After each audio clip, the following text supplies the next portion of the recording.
Assalamualaikum warahmatullahi wabarakatuh. Perkenalkan, nama saya M. Zidan Maulana dari kelas 3L Manajemen dengan NPM 0211234471.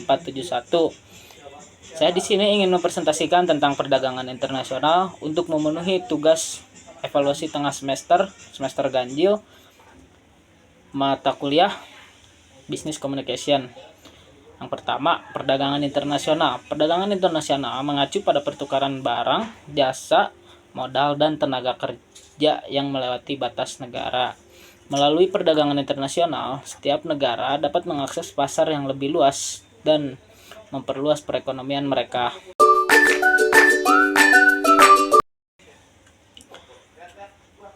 Yang ke-1 ada definisi dan sejarah perdagangan internasional. Di sejarah perdagangan internasional terdiri dari 3 macam, yaitu yang pertama, perdagangan kuno. Perdagangan internasional sudah ada sejak zaman kuno, ketika manusia mulai bertukar barang melalui jalur perdagangan darat dan laut. Yang kedua, era kolonialisme. Pada era kolonialisme, negara Eropa menjalin perdagangan dengan koloni mereka untuk mendapatkan sumber daya dan pasar baru. Yang ketiga, ada globalisasi. Dengan perkembangan teknologi dan transportasi, perdagangan internasional menjadi semakin mudah dan kompleks di era modern ini. Yang kedua, ada pengertian ekspor dan impor. Ekspor adalah kegiatan menjual barang atau jasa dari dalam negeri ke luar negeri. Contohnya seperti mengimpor nikel ke berbagai negara di Eropa dan Amerika, atau mengekspor warga negara Indonesia untuk bekerja di Arab, Malaysia, dan Jepang. Impor adalah membeli barang dan jasa dari luar negeri dan dibawa masuk ke dalam negeri. Contohnya seperti Indonesia mengimpor beras dari Thailand dan Vietnam.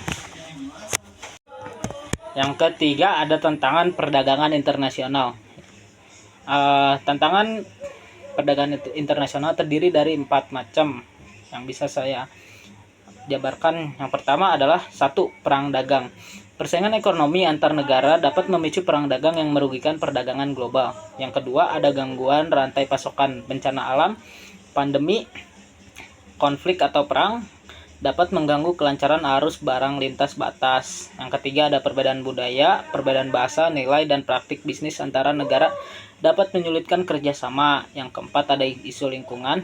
Perdagangan yang tidak berkelanjutan dapat berdampak negatif pada lingkungan global. Yang keempat, ada kebijakan perdagangan internasional. Kebijakannya ada 3. Yang pertama adalah Organisasi Perdagangan Dunia. Aturan dan negosiasi di bawah WTO bertujuan untuk memfasilitasi perdagangan yang adil dan terbuka. Yang kedua, ada integrasi ekonomi. Upaya untuk mengharmonisasi kebijakan ekonomi antar negara seperti Uni Eropa dapat meningkatkan perdagangan regional. Yang ketiga, perjanjian perdagangan bebas.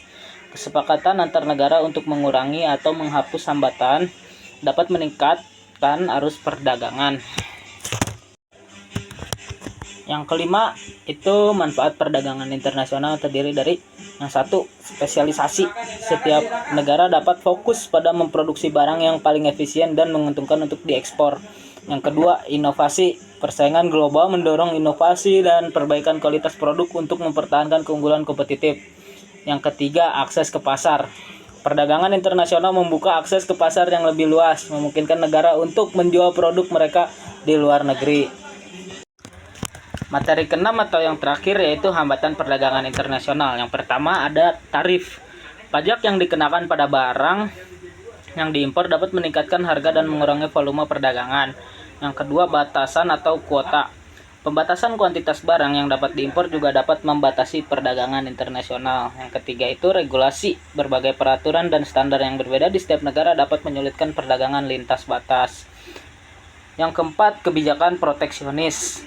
Upaya untuk melindungi industri domestik dari persaingan asing dapat menghambat perdagangan bebas.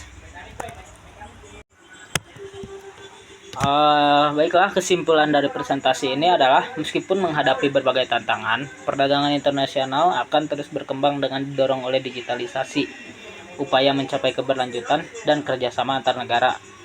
perdagangan lintas batas akan menjadi semakin penting bagi pertumbuhan ekonomi global di masa depan.